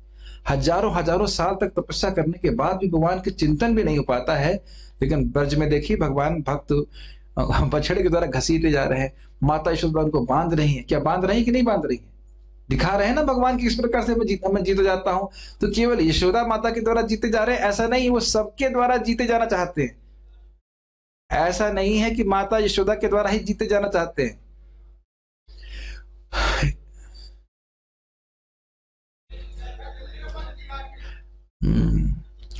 दामोदर अष्टकम का एक श्लोक है ना, भक्तेर जितत्वम, कि भगवान इस लीला के द्वारा दिखा रहे हैं कि जो भक्त भगवान को भगवान मानते हैं उनको दिखा रहे हैं कि अरे तुम मुझे भगवान मान रहे हो, लेकिन देखो मैं किस प्रकार से अपने प्रेमी भक्तों के द्वारा जीता जाता हूँ। दामोदर लीला जानते ही हैं, भगवान को किस प्रकार से माता यशोदा ने बांध दिया था। तो यानी कि अपने शरीर के द्वारा, वाणी के द्वारा और मन के द्वारा भगवान को वह जीत लेते हैं। समझ में आई पहला अर्थ? तन मांग मनोभी के द्वारा अर्थ हुआ कि भगवान भक्तों के तन, भक्तों की वाणी और भगवान उनके मन के द्वारा जीते जाते हैं। ये अर्थ समझ में आ रहा है या नहीं समझ में आ रहा है? ठीक है, आगे बढ़ते हैं। अब वो कह रहे हैं अभक्तों के प्रसंग में तंगवान मनोभी शब्द अजित के द्योतक हैं और कृष्ण और सूचित करते हैं कि जो लोग कृष्ण की प्रेम भक्ति नहीं करते वे अपने शारीरिक बल, वाक चातुर्य या मानसिक शक्ति से परम सत्य को जीत नहीं सकते। देखिए यहां पे आप तंगवान मनोभी शब्द को जोड़िए अजित से और जित से। तो अगर पहला अर्थ दिया गया था तनवांग मनोभी का अजित के साथ, मतलब भगवान भक्तों के जित के साथ तन, वाणी और मन के द्वारा जीते जाते। ठीक, अब अगर आपको व्यक्ति अभक्त है तो कह रहे हैं तन, वांग और तन, वाणी और मन से अजित है। जो व्यक्ति भगवान का भक्त नहीं है, भगवान उसके शरीर के द्वारा, वो उसका शरीर भगवान को कभी स्पर्श नहीं कर सकता, उसकी वाणी भगवान का व्याख्यान कभी नहीं कर सकती, उसके मन में भगवान कभी नहीं आएंगे। दूसरा अर्थ समझ में आ रहा है? भक्त जो भगवान की भक्ति कर रहा है तन से, वाणी से और मन से भगवान को जीत लेता है, तन वांग मनो भी जीता। और उसके बाद कह रहे जो अभक्त है तो तन वांग मनो भी अजिता। क्लियर? समझ में आ रहा है?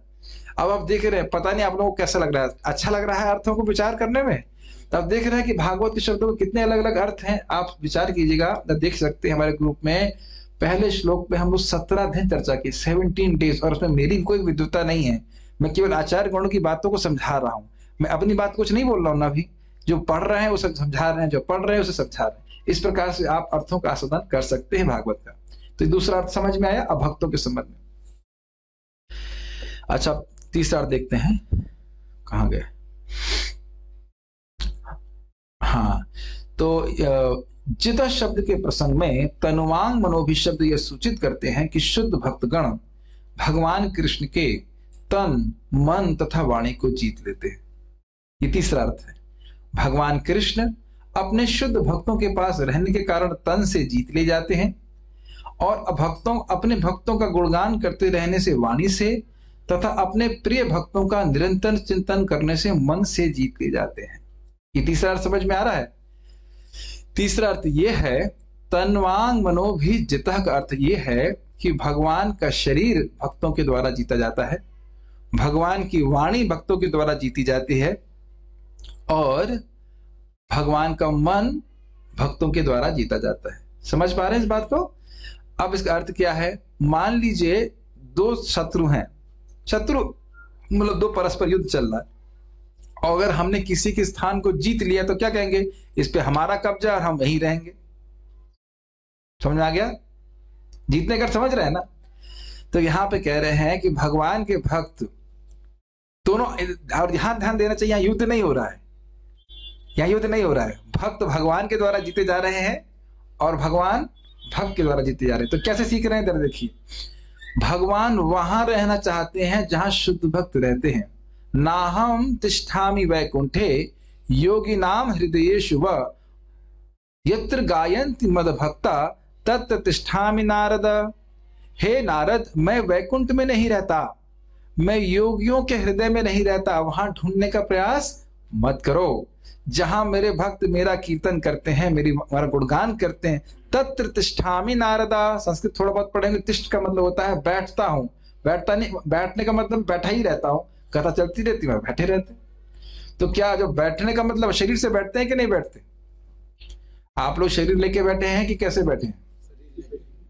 तो भगवान के शरीर में अंतर नहीं है, लेकिन समझ लेना चाहिए, भले हमको नहीं दिख रहा है लेकिन भगवान उस स्थान में बैठते हैं। भागवत में लिखा है 1.1.2 तत्क्षणाम, जैसे ही कोई व्यक्ति भगवान कृष्ण की कथा भागवत सुनता है, वो भगवान का उत्सव होता है, उसी क्षण वहां भगवान आ जाते हैं। समझ रहे हैं ये बात को? शास्त्र आधार पर स्वीकार कीजिए। तन से जीते जाते हैं, समझ में आ गया? अब उसके बाद क्या कह रहे हैं? वाणी से जीते जाते हैं। भगवान अपने भक्तों का गुणगान ही करते रहते हैं। जैसे चैतन्य महाप्रभु के संबंध में आप देखेंगे, जब चैतन्य महाप्रभु श्रील रूप गोस्वामी ये हरिदास ठाकुर जी के गुणगान कर रहे हैं, खत्म होता, तो ऐसा लगता है कि मानो उनके 5 मुख हों। मतलब इतने उत्साह से वे भगवान की भक्ति अभी है इसमें, इतने उत्साह से हरिदास ठाकुर जी का गुणगान कर रहे हैं, ऐसे लग रहा है कि 5 मुख हो। तो भगवान को अपने भक्तों का गुणगान करने का बहुत उत्साह होता है, और कुछ बोलना नहीं चाहते।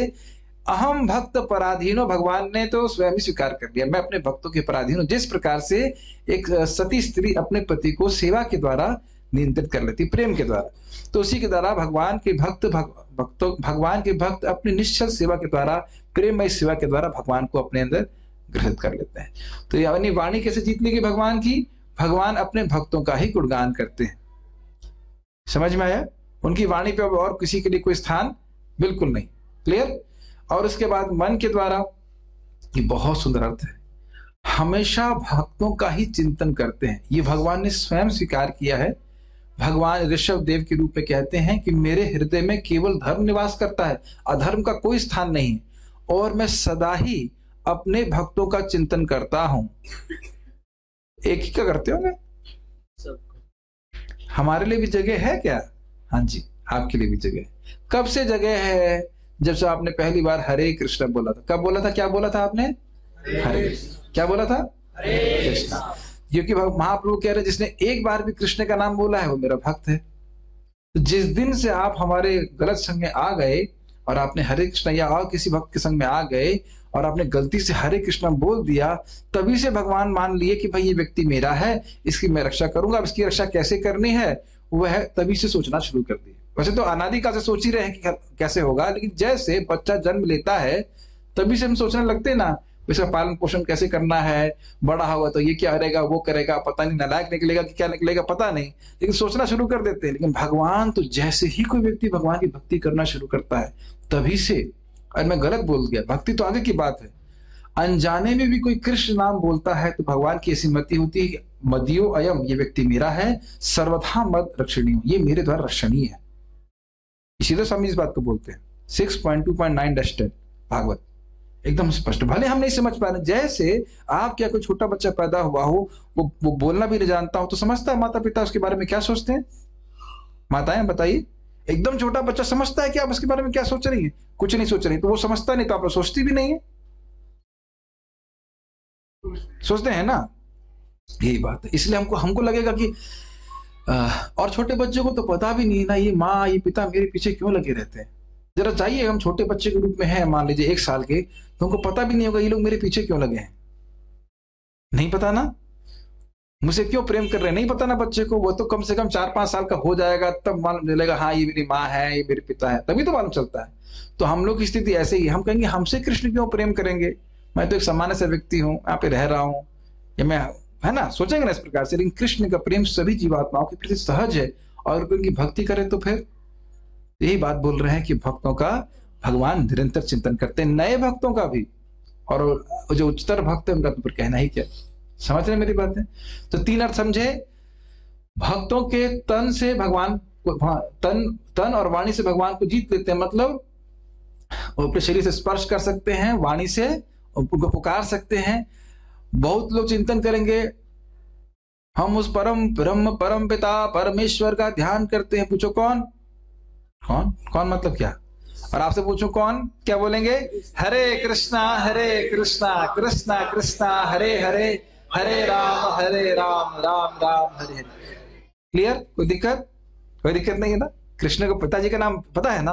पूछो पिताजी का नाम क्या है? कृष्णा। माता जी का नाम श्रीमती राधा रानी। कोई दिक्कत नहीं है। तो आप वाणी के द्वारा समझ रहे हैं और उसके बाद मन के द्वारा भगवान का स्मरण कर रहे हैं। क्या इस समय मन का स्मरण नहीं हो रहा है कि ब्रह्मा जी हैं और कृष्ण को कुछ प्रार्थना कर रहे हैं? कितना आसान बात है। और बाकी लोग अलख निरंजन करते हुए मर जाएंगे। पहला अर्थ समझ में आ गया। दूसरा अर्थ क्या था कि भगवान तन वाणी और मन से भक्तों की कंट्रोल में बिल्कुल नहीं आने वाले। जैसे आप लीला पढ़ेंगे, एक असुर था, उसका नाम था कालयवन। बहुत सुंदर लीला है। और भगवान उसको देख के भाग रहे हैं और ऐसे भाग रहे हैं कि बस 1 फुट की दूरी, बस 1 फुट की दूरी। कभी उस भगवान को स्पर्श नहीं कर पाया। तो वहां पे स्पष्ट लिखा है, पापी व्यक्ति कभी भगवान को स्पर्श नहीं कर पाएगा। तो भगवान का वो भक्त था, भगवान को नहीं पकड़ पाया। लेकिन माता यशोदा मोटी है, आपको पता होना चाहिए, भागवत में लिखा है मोटी है, फिर भी दौड़ करके कृष्ण को पकड़ लिया। वहां लिखा है, जहां योगियों का मन, पूरा शुद्ध मन कृष्ण का चरण को हृदय में धारण नहीं कर पाता, उनको अपना बेटा मान करके भाग करके पकड़ लिया। पकड़ लिया कि नहीं पकड़ लिया? क्योंकि प्रेम है। समझ में आई बात? और आखिरी अर्थ हम यहाँ, आखिरी मतलब तीसरा अर्थ क्या सीख रहे हैं कि भगवान का वाणी, भगवान का मन और भगवान का शरीर भक्तों के द्वारा जीता जाता है। क्योंकि जहां भक्त रहते हैं वही भगवान रहते हैं। जहां पे और भक्तों का गुणगान ही भगवान करते रहते हैं और भगवान अपने भक्तों का ही चिंतन करते रहते हैं। न अन्य मेरे अलावा मेरे भक्त कुछ जानते नहीं और उनके अलावा मैं कुछ जानता नहीं। कौन बोल रहा है जो सब कुछ जानता है? क्या श्लोक है वो? मद अन्य ते न जानंती नायम तेभ्यो मनागपि। वो मेरे अलावा कुछ जानते नहीं भक्त इस प्रकार से, और मैं उनके अलावा कुछ नहीं जानता। देखिए, हम इस प्रकार के भक्त नहीं हैं, लेकिन हम जिन्हों की वाणी सुन रहे हैं, अभी हम लोग सनातन गोस्वामी से सुन रहे हैं, श्रील प्रभुपाद जी के तात्पर्य को सुन रहे हैं, ब्रह्मा जी से श्लोक सुन रहे हैं, ये इस प्रकार के भक्त हैं। ये फायदा है कि जब हम प्रभुपाद जी ग्रंथों को पढ़ते हैं तो प्रभुपाद जी का संग हमको प्राप्त होता है। वो इस प्रकार के भक्त हैं जो भगवान कृष्ण के अलावा कोई कुछ नहीं जानते। हमारे पास मौका है, तो आपकी इच्छा, पढ़ना भी एक प्रकार का श्रवण है। और इसलिए मुझे पता है कि बहुत लोग पढ़ेंगे नहीं, किचन में काम करते हुए श्रवण करेंगे, हो सकता है। तो इसलिए हम उसको बोल बोल के, जैसे हम उसको बोल रहे हैं, रिकॉर्ड कर रहे हैं, तो कम से कम श्रवण तो कर सकते हैं। खाना तो सब बनाते हैं, माता जी अभी बना रही हूँ खाना के लिए, बंद कर दिया, प्रभु जी को बनाना पड़ रहा है। तो खाना बनाते हुए तो श्रवण किया जा सकता है, ठीक है? तो इसलिए वहां भी श्रवण कीजिए और भगवान से प्रेम बढ़ेगा। मैंने अपने गुरु महाराज के प्रवचन सुन रहा था खाना बनाते समय, जब मैं नौकरी कर रहा था। वो सुनते सुनते बस ज्वाइन करने की इच्छा तो पहले से थी, लेकिन सुनते सुनते इतना प्रेरणा मिली कि नहीं, भगवान के पास, भगवान की सेवा में ज्वाइन करना है। तो इसलिए श्रवण, प्रभुपाद जी बोलते हैं, टेक्नोलॉजी का उपयोग कृष्ण कथा के श्रवण के लिए किया जा सकता है और ये परफेक्ट है। अगर आपको ऐसा मौका नहीं मिल रहा है तो आप रिकॉर्डिंग सुन सकते हैं। कहाँ मिलेगी? उसके लिए हमारे संतोष कृष्ण प्रभु कोऑर्डिनेटर हैं, हमारे डीलर, कृष्ण कथा डीलर यहाँ पे लोकल, और कृष्ण प्रभु हैं, तो उससे संपर्क कर सकते हैं। भक्तों को पता ही होगा, आप भी पता होगा, भागवत अध्यापन हमारा ग्रुप है टेलीग्राम पे, आप ज्वाइन कर सकते हैं। अच्छा, आगे पढ़ते हैं। वे बतलाते हैं कि भक्तगण मनसा वाचा कर्मणा भगवान विषय कथाओं का आदर करते हुए उनका पूरा लाभ उठा सकते हैं। तो आदर के बारे में हमने बात कर ली थी।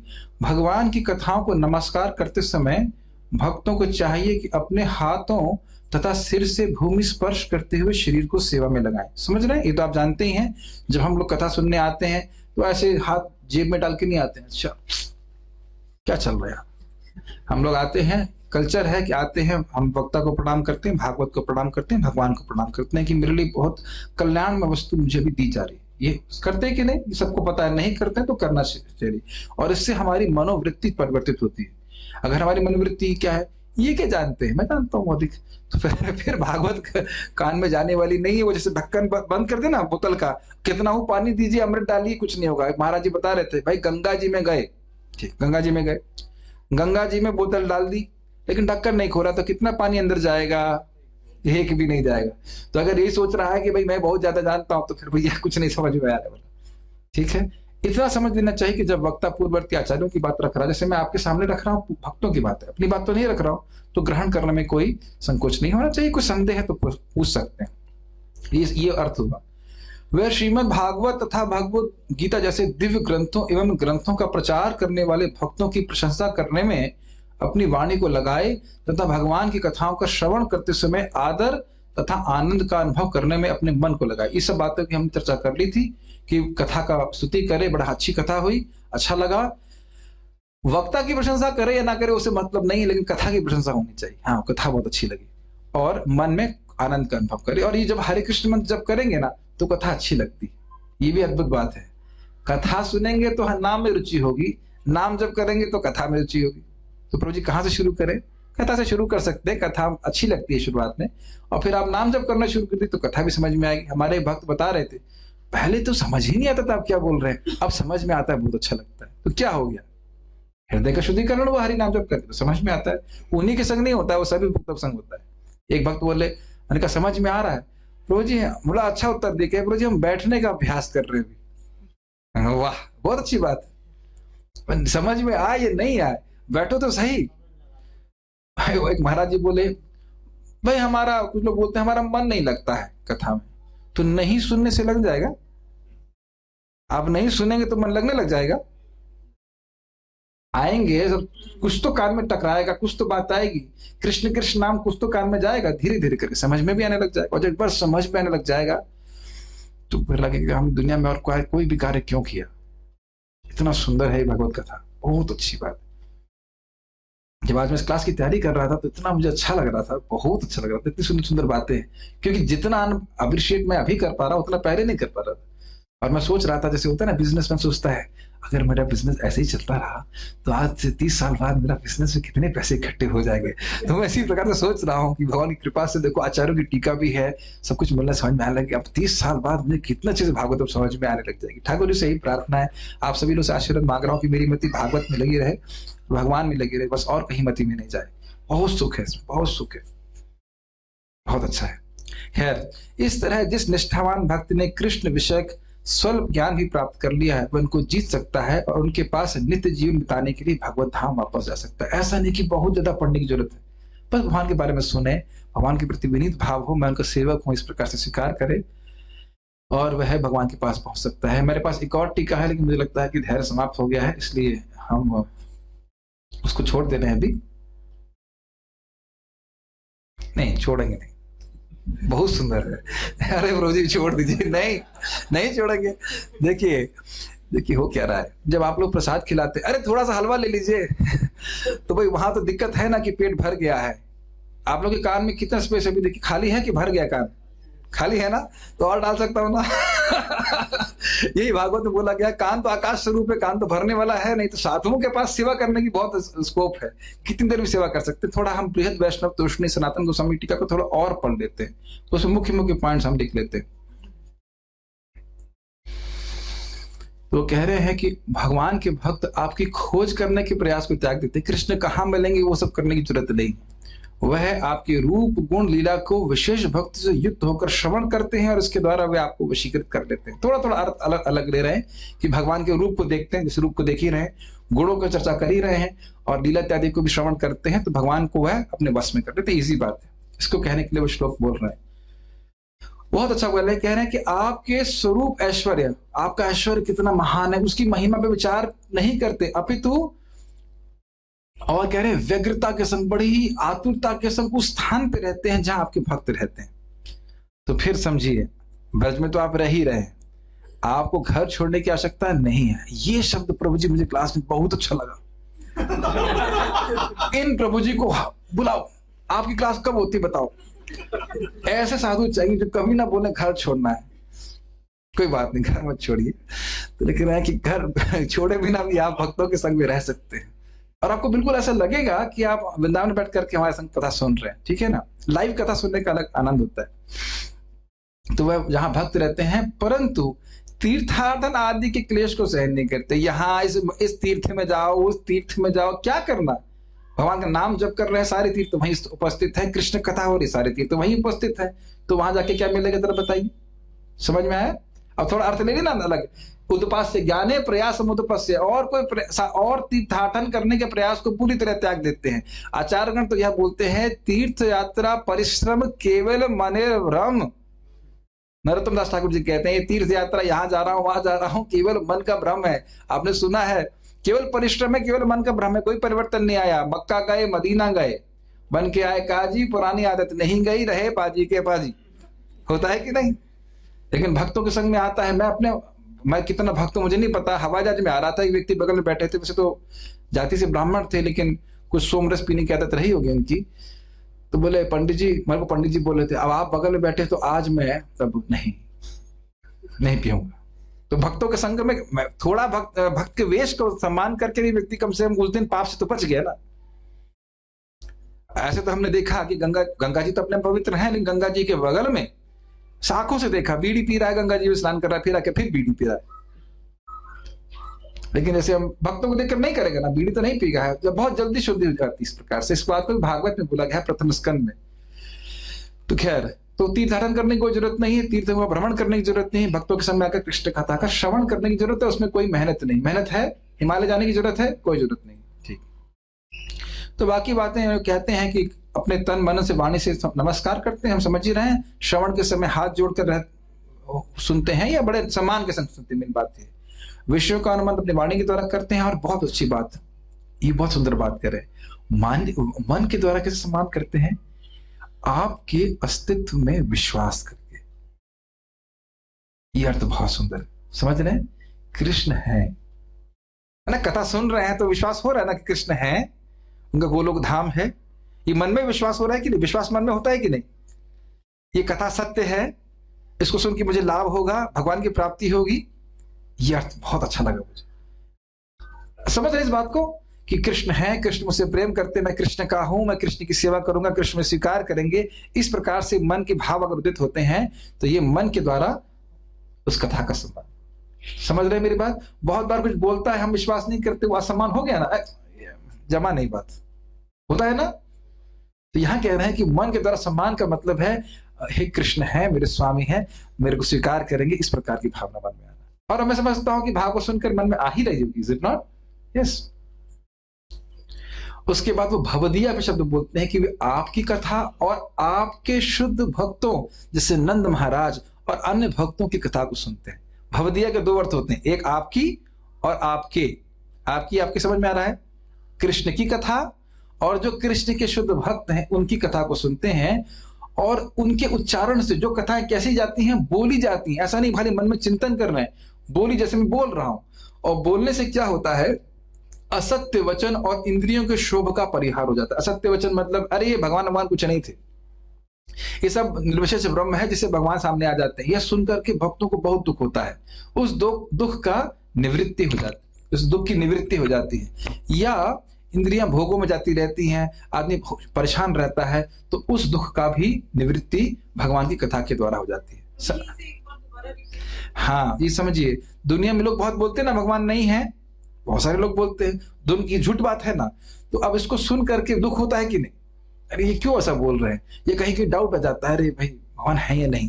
तो जब कृष्ण कथा सुनते हैं तो उसके द्वारा ये जो शोभ का मतलब हो गया, जो दुख है कि भाई जब भगवान है नहीं है, ये सब समाप्त होने लगता है।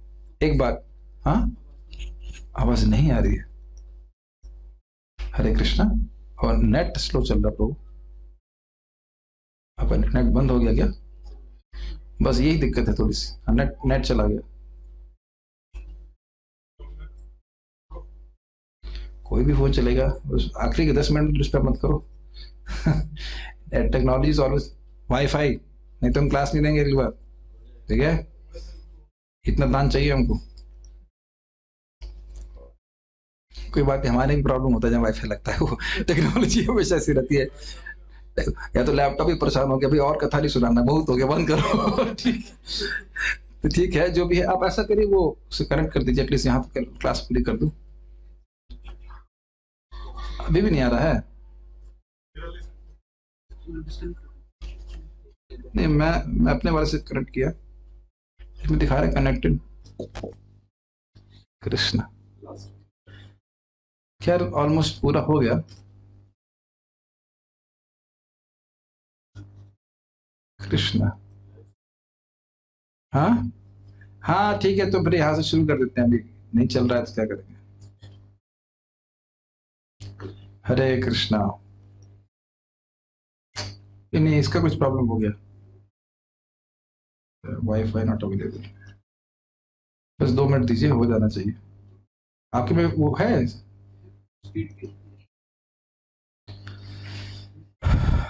हाँ कह रहे।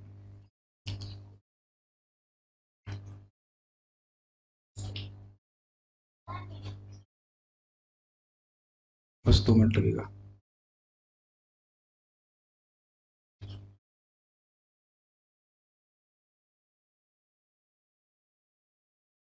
हरी हरी।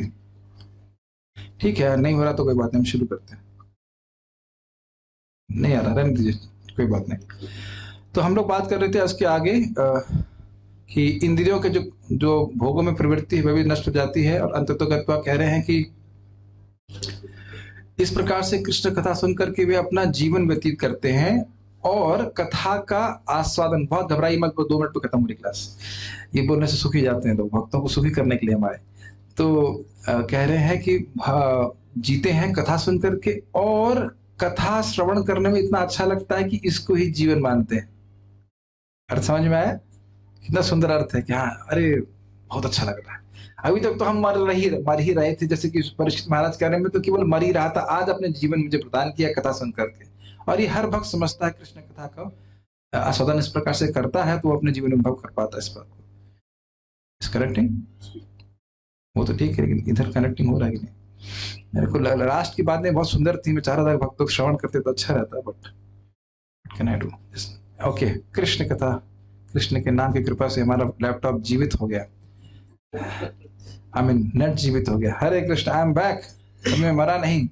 ठीक है, तो हम बात कर रहे थे, घबराइए मत, मैं रिपीट कर दे रहा हूँ। हम बात कर रहे थे कि इंद्रियों का जो कष्ट है, इंद्रियों का कष्ट समझना है, ये थोड़ा समझाना पड़ेगा। मन में इच्छा आ रही है, डाइनिंग टेबल हो जाता तो बड़ा अच्छा रहता, नई साड़ी आ जाती तो अच्छा हो जाता, ग्लानी समझते हैं, खालीपन, हाय ये हो जाता तो बड़ा अच्छा होता, हाय वो अच्छा हो जाता। तो कृष्ण कथा का एक बड़ा प्रभाव है कि इस प्रकार की ग्लानी का परिहार कर देती, परिहार मतलब समाप्त कर देती। अरे बस शरीर ढकने के लिए कपड़े हैं, माला है, भगवान के भक्तों का संग में जी रहे हैं आप। समझ में आई बात?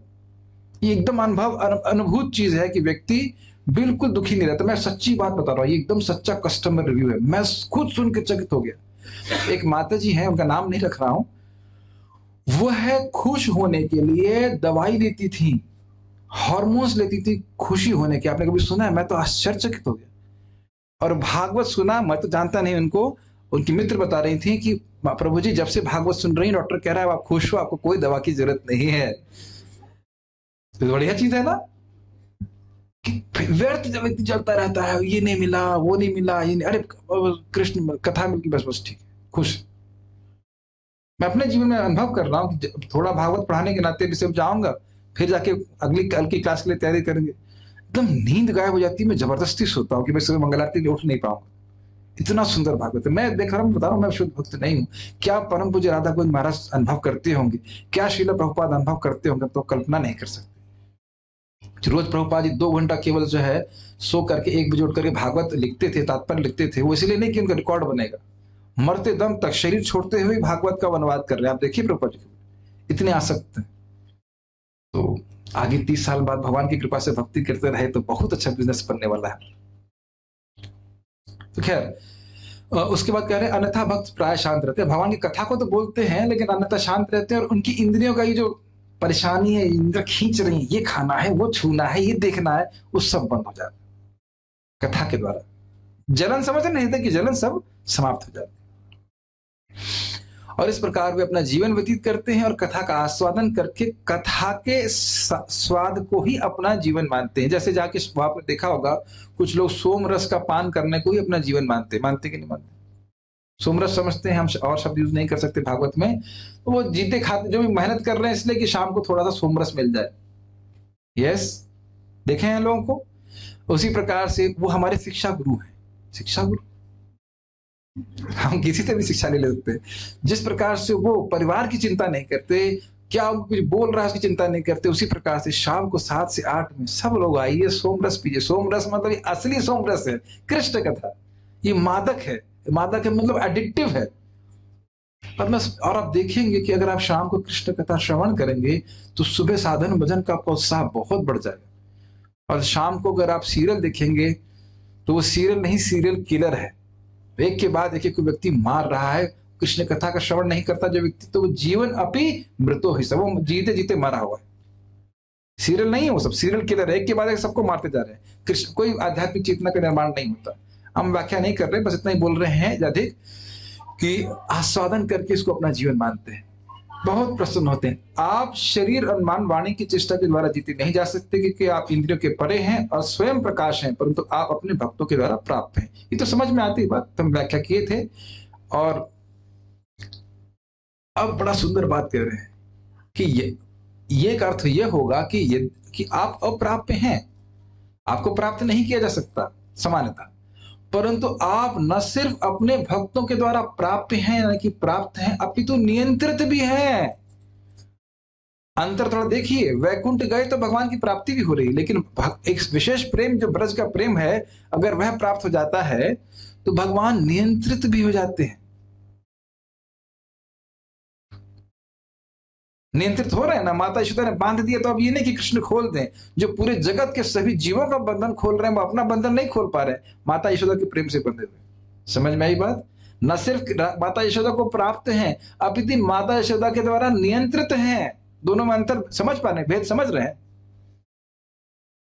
किसी के लिए मानव जीवन है, कहेंगे प्रभु जी तो सब पागलपन वाली बात लग रही है। तो महाराज बोल रहे थे, पागल हुए बिना भागवत समझ भी नहीं आती। महाप्रभु के वचन है, एक अर्थ ये अर्थ वो अर्थ ये, लेकिन इसी प्रकार से आस्वादन करना होता है। वह सदा ही उन भक्तों के तन मन और शब्दों की क्रियाओं के द्वारा प्रकट होते हैं। तो हमने व्याख्या करी, तन के द्वारा स्पर्श करते हैं, मन के द्वारा स्मरण करते हैं, शब्दों के द्वारा गुण उनको पुकार सकते हैं। और उसके बाद कह रहे या फिर एक और अर्थ कि तन मन और वाणी के द्वारा साक्षात प्राप्त होते, साक्षात स्पर्श कर सकते हैं, साक्षात पुकार सकते हैं कृष्ण, और इस प्रकार से उसको प्रेम प्राप्त होता है। कृष्ण दिखते हैं, जैसे नारद जी कहते हैं आहूत एव, जैसे किसी को बुला दिया जाए तो आपके सामने आ जाता है। जैसे ही मैं कृष्ण का कीर्तन करता हूं, कृष्ण तुरंत हृदय में प्रकट हो जाते हैं। क्या आप हम इस प्रकार का फल चाहते हैं? चाहते हैं, भले ही नहीं मिल रहा है, लेकिन नारद जी को मिला है, तो आपको क्यों नहीं मिलेगा? आपके कम है किसी के? हम लोग किसी के कम है क्या? कोई कम नहीं है, हम भी पिताजी के बेटे हैं, हमको भी ऐसे फल प्राप्त होगा। लेकिन भजन करना पड़ेगा, भक्ति करनी पड़ेगी। उसके बाद हमने पढ़ चुके हैं जो बात हम लोग ने चर्चा करी थी, तो वो जो हम सनातन गोस्वामी की वो टीका जो हम लोग ऑलरेडी पढ़ चुके, उसको व्याख्या नहीं कर रहे। तो आपको लगता है कि श्रीमद् भागवतम हमें श्रवण करनी चाहिए इस पूरे प्रवचन के बाद? कब कब करनी चाहिए? साल में एक बार, 9 महीने में एक बार, 4 महीने में एक बार, हफ्ते में एक बार, कभी भी नहीं, या रोज? और रोज कैसे करेंगे? जूम। अच्छा, आप समझ में आया, ये सारी बात आप जूम के लिए बोलना चाहते थे? यस, ताकि आप लोग भी कृष्ण कथा का आस्वादन कर सके और हम भी ये सेवा आप लोग के चरणों में कर सकें। और आप लोग खुश होइएगा क्योंकि हमने भागवतम की शुरुआत ही करी। हम लोग कहाँ तक पहुंचे? 9, 10, 10 श्लोक हमने पढ़े हैं, और अभी आप लोग आ सकते हैं। उसमें एक ही प्रश्न का भी पूछा गया है कि जीवन का परम श्रेय क्या है, और आप कल से उसकी चर्चा को आप सुन सकते हैं आगे। तो बाकी कैसे कैसे करना है वह आप लोग भक्तों से पूछ सकते हैं। कोई प्रश्न किसी भक्त का है तो मैं दे सकता हूँ? ओके, कोई भक्त का प्रश्न नहीं है। उम्मीद है कि आप लोग को ये श्लोक अच्छा लगा होगा और इससे श्रीमद् भागवतम के श्रवण की महिमा कुछ समझ में आई होगी। तो हम यहाँ रुकते हैं, किसी का कोई प्रश्न नहीं है। यस प्रभु, माइक पे पूछ लीजिएगा, इसलिए मैं रिपीट कर दूंगा प्रश्न। यस, हिलेगा बहुत, कोई बात नहीं, ऐसे बोल दी मैं। हाँ, श्रील प्रभुपाद की पुस्तक पढ़ते हैं, प्रवचन सुनते हैं। हाँ, आचार्यों की टीका साक्षात सुनते हैं, ठीक है। तो एक तरफ तो मन में बिल्कुल साक्षात भगवान है, ये सब चीजें बिल्कुल हम रिलेट कर पाते हैं कि हम बिल्कुल। कभी कभी मन के कोई कोने में, जैसे आपने अभी वो बात छेड़ दी थी प्रवचन के कि साक्षात भगवान है, तो कहीं ना कहीं कई बार ऐसा मन के अंदर ऐसा रहता है। अब ये बहुत अच्छा सरप्राइजिंग लगता है कि ऐसा क्यों हो जाता है मन के। बहुत अच्छा प्रश्न है। देखिए, कह रहे हैं कि हम जब कथा सुनते हैं तो विश्वास होता है कि भगवान है, फिर भी कभी कभी डाउट हो जाता है कि भगवान नहीं है। हो सकता है ये माया का प्रभाव है। माया हमारे हृदय में प्रभाव दिखाती है। और मैं सोच रहा था इसे बोलूं कि नहीं बोलूं, लेकिन यही भागवत में आप पढ़ने वाले हैं। भिद्यते हृदय ग्रंथि छिद्यन्ते सर्व संशय शियंति चास्य कर्माणि दृष्टेवात्म ईश्वरे। मैं यहाँ पे हूं कि नहीं, कोई संशय है आपको? तो कह रहे हैं भागवत श्रवण करते करते विद्यते हृदय ग्रंथि, हृदय की जो ग्रंथि है मिथ्यांकार की वो नष्ट हो जाती है। छिद्यन्ते सर्व संशय, यही संशय का अर्थ है कि कृष्ण है या नहीं है। जब हृदय में भगवान दिखने लग जाएंगे तब भी आपको संदेह होगा। अच्छा ये बताइए 16 माला कितने लोग जप कर रहे हैं यहाँ पे? ओके, आप में से भक्तों को क्या कभी भी हरे कृष्ण मंत्र का जप करते हुए सुख नहीं मिला? मिला। कोई संशय है कि हरि नाम में सुख मिलता है? कोई संशय नहीं है। अन्य में कोई तर्क दूं तो मैं कहूं कि आम आम बोलने से कुछ सुख मिलता है, आम खाने से सुख मिलता है, क्या इस तर्क को मानेंगे? क्यों नहीं मानेंगे? क्योंकि आपको साक्षात अनुभव प्राप्त हो रहा है, यही तो बोल रहे हैं।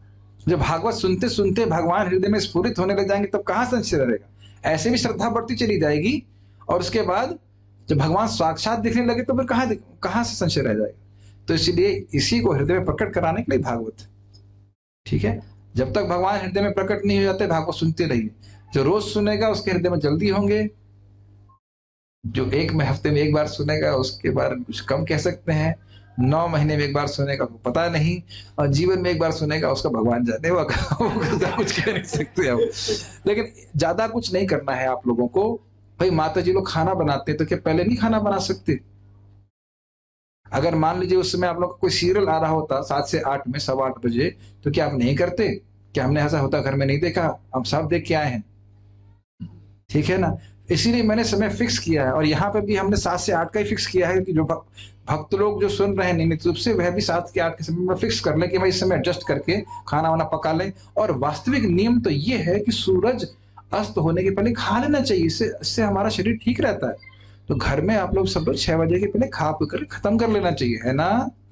ताकि हाँ सही बोल रहा हूँ। 6 बजे पी के खा पी के खत्म करिए सब लोग, 7 बजे खटा सोइए, 8:30 बजे दूध पीजिए और सो जाइए ताकि सुबह उठ करके आप फिर भजन कर सके। प्रभु जी क्या बता रहे हैं आप? कहीं तो कोई तो बहाना छोड़ दीजिए कि हम कथा ना सुनने का बहाना बता सके। ये आपकी इच्छा, लेकिन ध्यान दीजिएगा कि रात पे खाना खाने के से थोड़ा ठीक नहीं होता शास्त्र हमारा। तो अब आप किसी को कोई प्रश्न है, किसी को कोई विरोध है कि वो कथा में क्यों नहीं आ सकता? स्मार्टफोन नहीं है तो कोई बात नहीं, रामायण सुनने के लिए आप दूसरे घर में जा सकते हैं कि नहीं? जाया करते कितने? कोई व्रत, थोड़े व्रत लोग हैं। आप लोग सुने हैं ना रामायण दूसरे घर जाके? सुने हैं ना? जो बच्चे रहे होंगे, रामायण आती थी, महाभारत आती थी, तो घर में टीवी नहीं होने पे भी पूरे गांव में एक अगर टीवी होगा सारे लोग इकट्ठे हो जाते थे। तो अभी तो इतनी कमी तो नहीं है लोगों के पास, तो आके सुन सकते हैं। यहाँ भी बात हो रही है कि एलईडी लगा दी जाएगी तो आप यहाँ पे कथा सुन सकते हैं वाईफाई के द्वारा। अब बाकी घर में जिसके पास स्मार्टफोन है वो श्रवण कर सकता है। देखिए भगवान को प्राप्त करना है तो इतना तो कम से कम प्रयास कर सकते हैं ना कि हम कथा सुन सकें। अब उसके बाद भी नहीं कर सकते तो हम क्या कह सकते हैं? ठीक है, और कोई प्रश्न नहीं तो हम आरती करना है। जब तो आप लोग कर ही रहे हैं, हम आरती करेंगे उसके बाद फिर रुकते हैं। तो बहुत बहुत धन्यवाद। श्रीमद् भागवतम की जय, श्रील प्रभुपाद की जय।